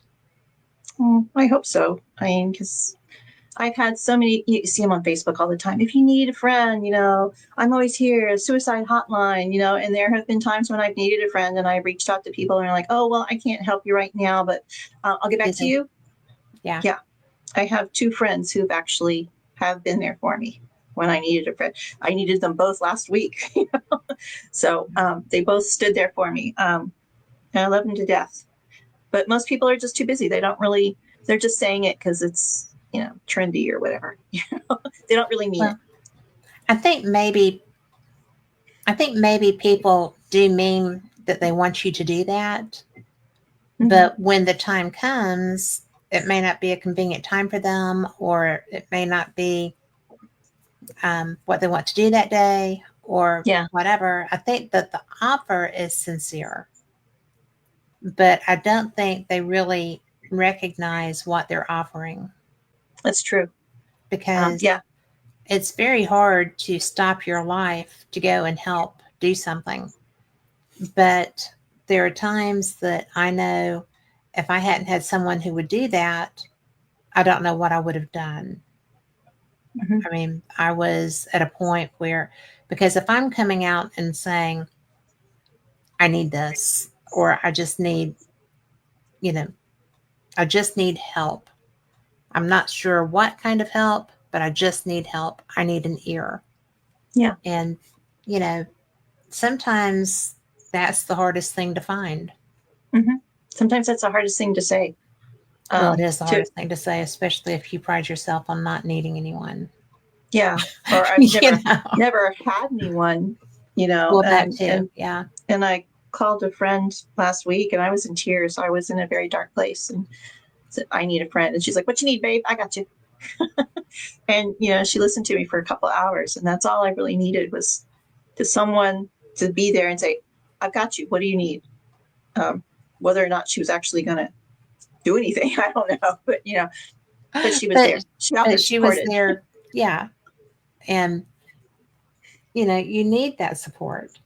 I don't care who you are, how independent you are, how strong you think you are. There comes a time that you just can't. Mhm. And sometimes you just need help recognizing that. Yeah. But once you do, yeah, once you've hit the basement and you think you can't go any lower, you really can. But you have to not let the darkness overtake you. And No. that's the hard thing. And that's something I used to say it a lot, that, yeah, because I also had a alcoholic, addictive step parent, not parent, but a parent who allowed it. And it was so hard to actually say, I've got this, because every time I would try to, boom, I didn't. And Right. when I would reach out to other adults or whomever, my dad told me to go to the school counselor to get help because it needed to be documented. He couldn't do anything without documentation back in the day. And, I was blown off there. It's very difficult when Yeah. you don't feel like anybody but you is going to stand in the gap and you're standing in your own gap. That's hard to do, Yeah. because that's not, you're too close. And like I was too young, I couldn't help myself. Yeah. And when I did try to, I was an incorrigible youth. That was the term applied to me. Yeah. So, Yeah, I remember it's like my dad left when I was 8. He just walked mhm, off and left us. And I remember being like 9 or 10 and things happening. And I would reach out to an aunt and they were so embarrassed. They didn't want to acknowledge it. We don't have that kind of stuff going on in our family. I don't know what you're talking about. right. Well, apparently you do. There So, is. It's my family too, and it's there. yeah, And there's a history of it and nobody would ever talk about it. There was mm-mm. a huge history of alcoholism in our family, and abuse. Um, Nobody would ever talk about it. And I didn't know about it until my mom passed. And like, well, this is the way so and so was, and this is the way Right. his father was. I'm like, Well, a lot of times the women were abused, and they yeah, would take that frustration to the children. I think that's exactly And what played out with my mother. She had the Cinderella complex of, getting yeah, married in the 50s and having children and the perfect little house. And then when my dad walked out and left, her world crumbled and she took it out on us. yeah. And where can we turn? We're just children. So Well, that and was, I think that's where a lot of or correct me if I'm wrong because you've researched this a lot more, but I feel like sometimes the manifestation of gifts, or dare I say powers, but definitely different gifts, stem from that angst mm-hmm, of being an abused person. The anger when you can't manifest it toward the person that deserves it, right. right? When you can't voice it, then it has to come out in other ways. And, I think Carrie was a powerful movie because that was an extreme example. Yeah. But I've experienced lesser things of that nature. Yeah. It has to come out somewhere. It does, because Um, you can't keep it in. It's too big. yeah. That's where all the generational healing is coming into play too, I think. And I have started thinking of maybe that's why there's a disconnect from people who are my daughter's age, because Mhm. almost everybody I know who has a child that age has broken from their family. They don't want anything to do with their family anymore. And it's like, was that the generational healing as we broke the curse, if you want to call it that? And now they are their own entity and they're moving on their own timeline. I don't know. But there's a disconnect in there somewhere. Yeah. Anyway, on a more But- positive note. well, I mean, it is life, right? Yeah. And Robert said his mother used to complain that relatives always seemed to die during the most inconvenient times. Isn't that the truth? He could be I Southern. I had a friend who went on vacation for 2 weeks and he came back and I said, well, how was your vacation? He goes, well, my sister died. I'm like, oh my God, I'm so sorry. And so, they wouldn't let him extend his vacation. So he had to deal with all that during his vacation time, which I think was not very nice. I agree. I mean, because bereavement time is separate from vacation time. Yeah. So, and that's why we have bereavement time. I also learned to never ask people, how was your vacation? Because, things like that happen. Yeah. Well, weird stuff happens. Mm-hmm. So, yeah. But I got stranded on the side of a road in Scotland on my first trip there. Oh, no. Yeah, I'll tell you about that sometime. But it was in a dive hotel, no less. So, yeah. Yep. So that's why I say if you're going to go on a trip, just go on your trip. I think I know exactly what you're talking about too. It was an experience.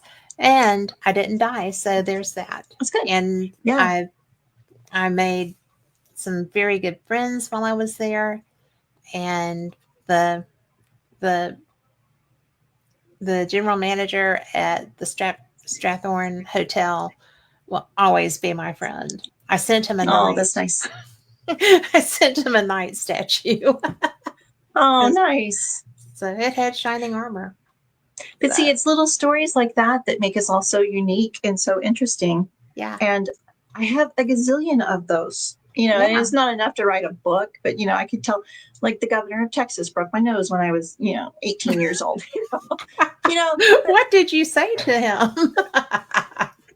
I'm a Democrat. No, no.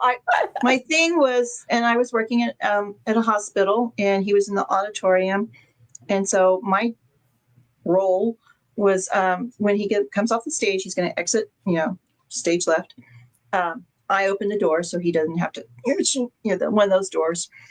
And so I'm getting ready to open the door, and I'm just a little wisp of a girl at that time, and he pushes the door open. I think he was a football player at one time. I go flying back into the wall. The door hits me in the face. My nose breaks. I blood. He didn't even know I was back there, so he had no idea.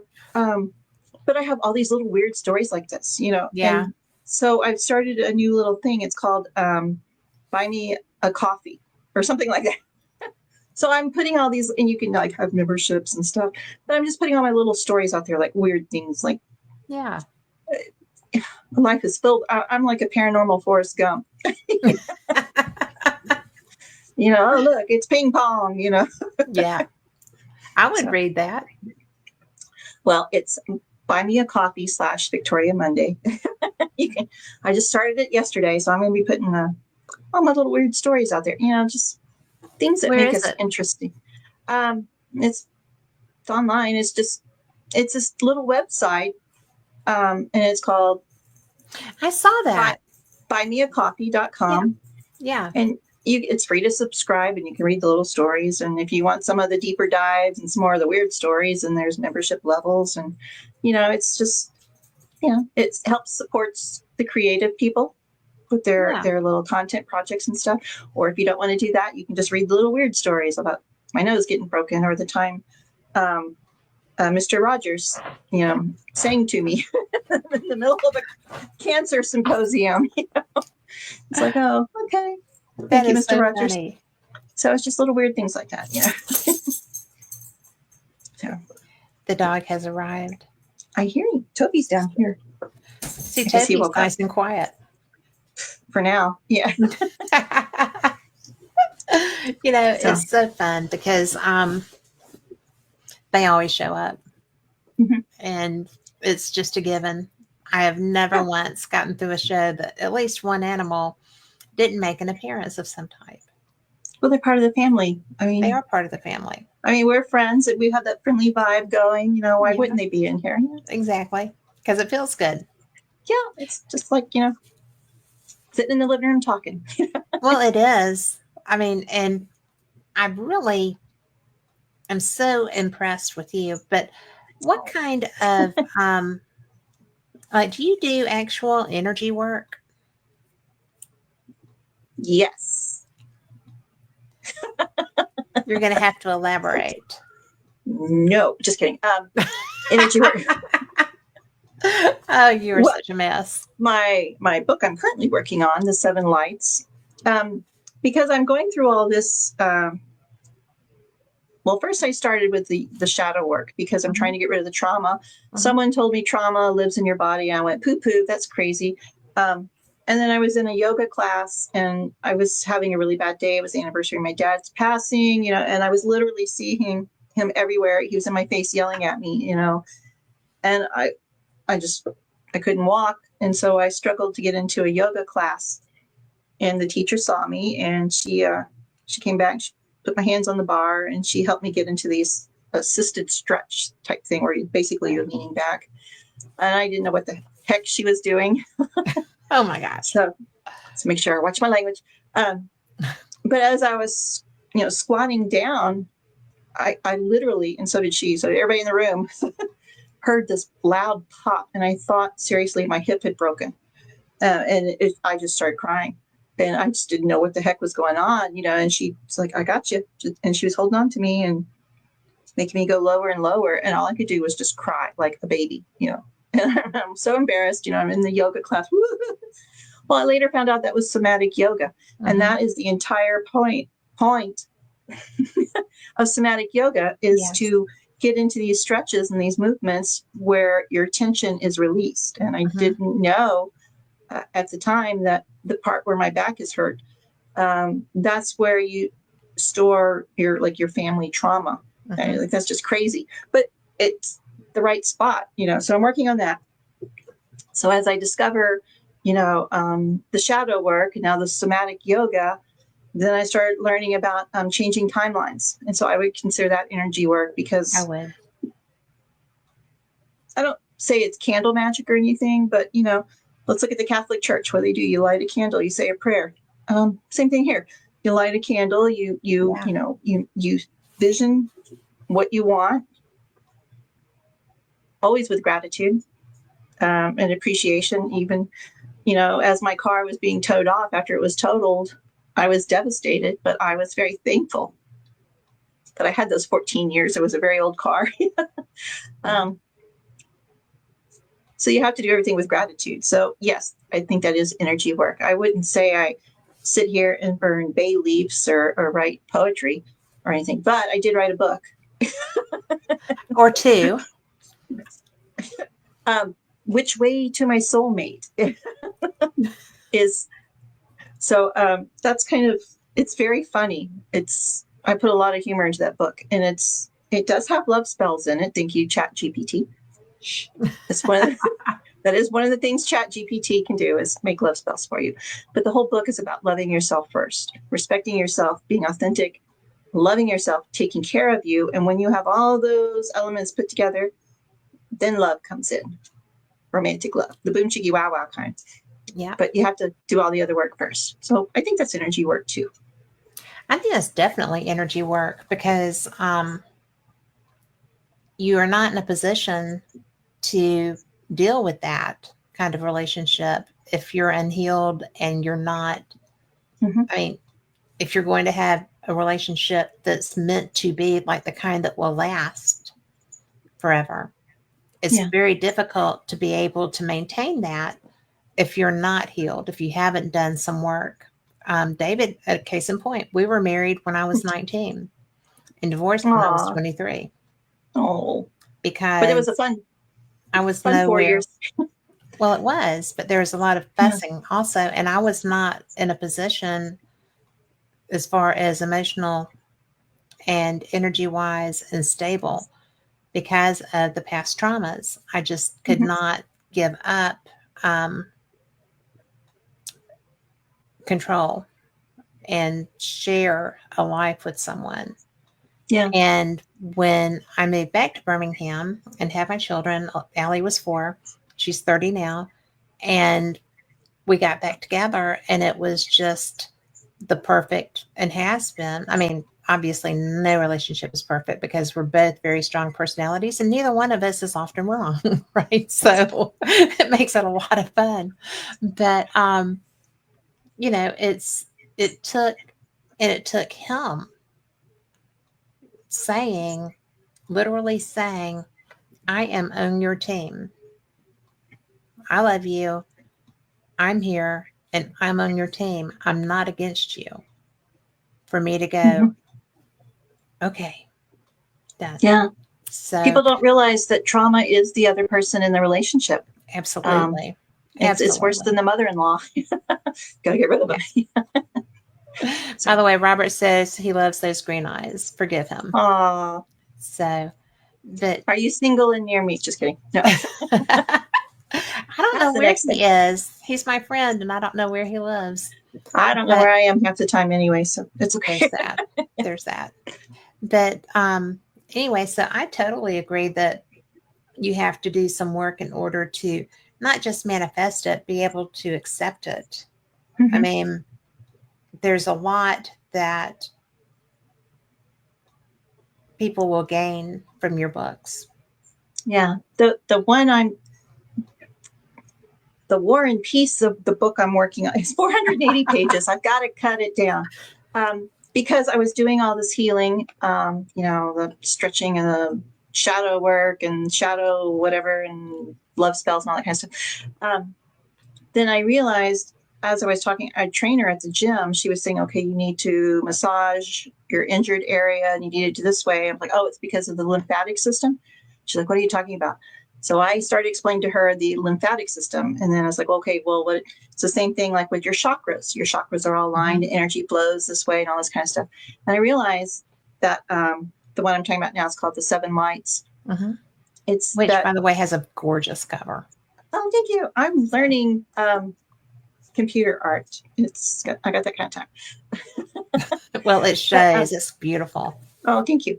But it's showing that different cultures, religions, philosophies, civilizations all have the same way of healing, but we're just calling it different things. It's all about energy work. It's about the frequency, the vibration, the resonance, like your chakras, once they start aligning it, they give off a certain frequency. And a lot of those align with like the Schumann resonance and certain binaural beats and stuff. And, the Taoist philosophy calls it one thing and the Native Americans call it something else, but it's the exact same thing, which is why the book is 480 pages long, because I've compared them all. And I'm like, okay, I need to. And then you get into planetary alignments. The planets give off music, they give off sounds, and those happen to correlate with the frequencies of the chakras. Oh, who saw that coming? Not me. So, oh, yeah. So I'm going to shrink it down. Don't shrink it too much because that's interesting. Everything connects. It's like there's sound baths. You can, when you go, have you done the sound baths? Yeah. Well, I actually use the, I have the DVD or the CD from the place in Joshua Tree. Yes.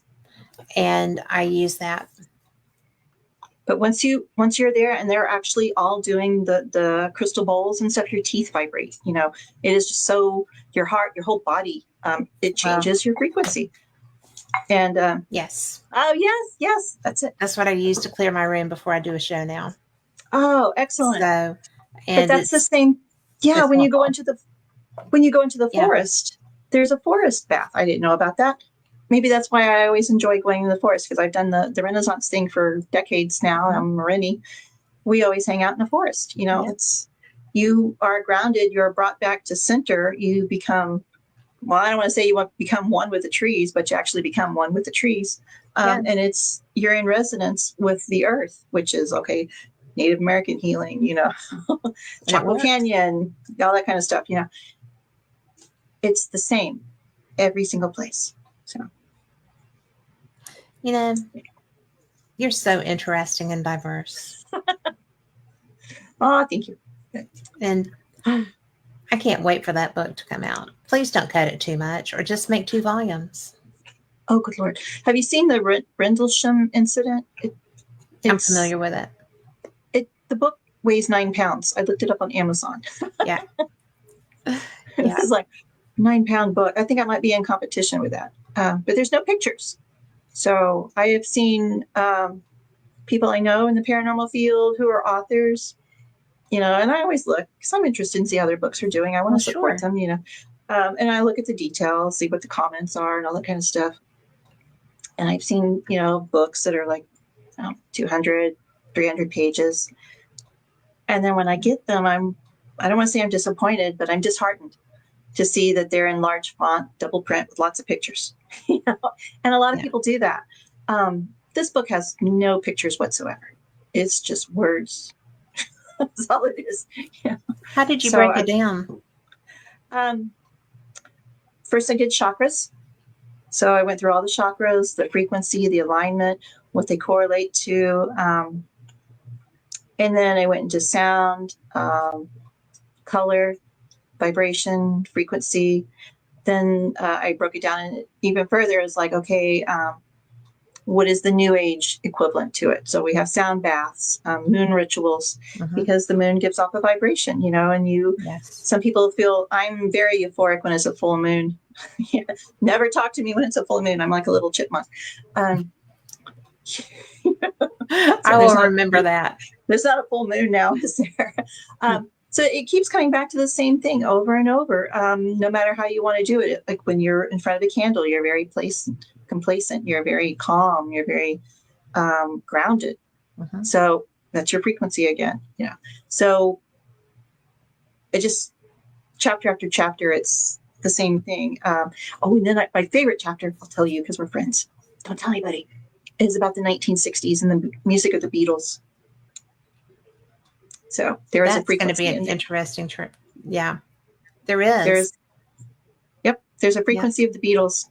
Because, I would keep coming across questions like, oh, God, gotta go research this now, and so I would look into the Beatles, and there were words, when they started, what was his name, Ravi Shankar?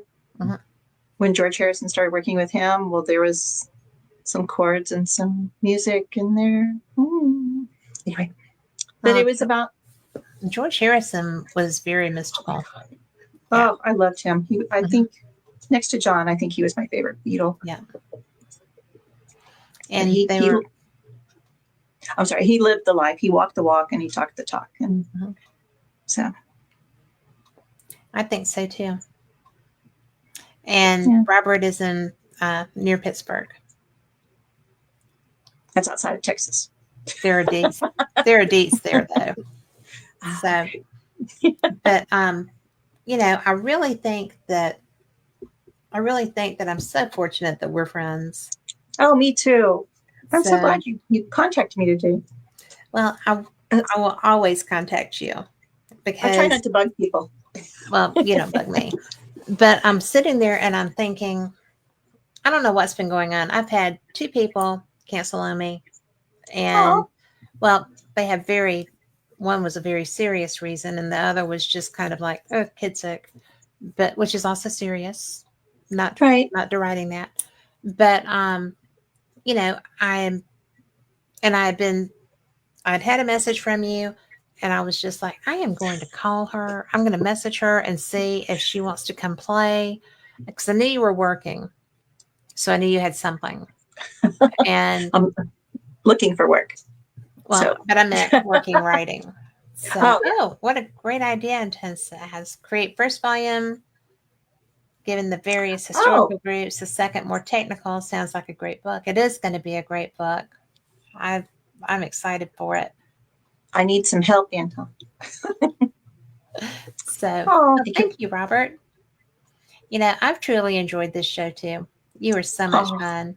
And since my bangs have grown out, we don't quite have the exact same look anymore. We used to look like twins.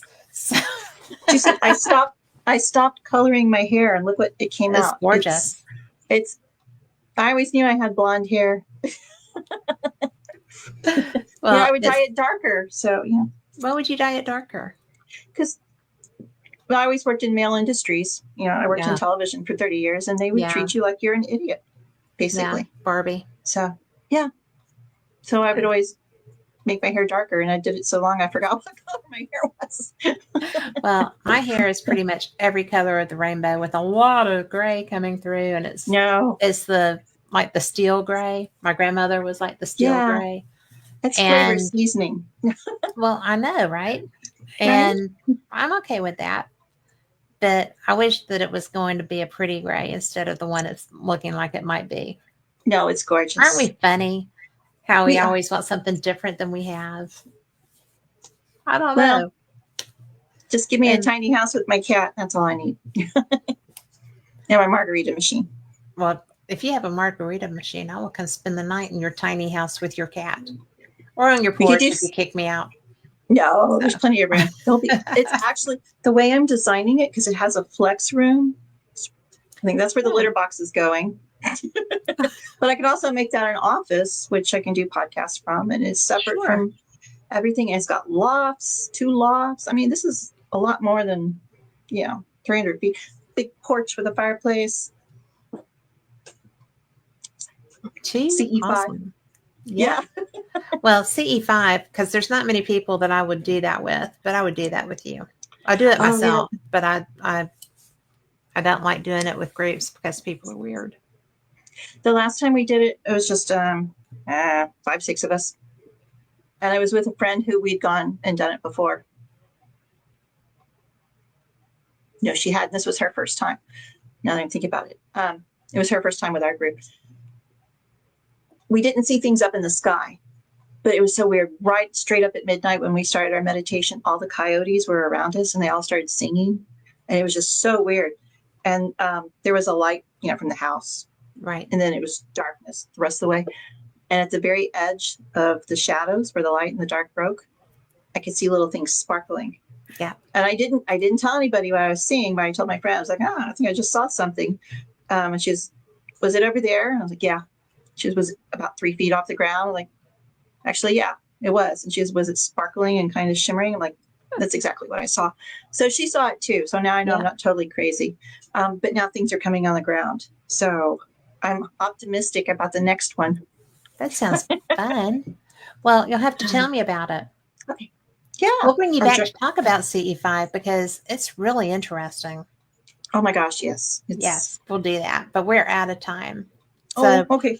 But thank you so much. Tell people your website.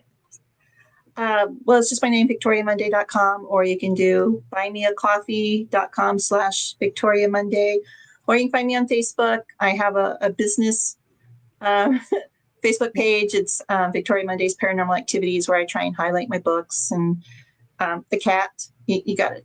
And I go to the East Texas Psychic Fair, which is coming up July 12th.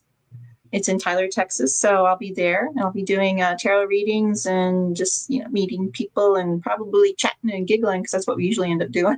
Yes. So, and Robert said, truly enjoyed this show. Love both of you. Thank you. So, hey, Lori. So that's my bestie. So, who said great chat. So we are out. Thank y'all so much for listening because you know what? You're the reason we do this. We will see you next time. Good night. Thank you.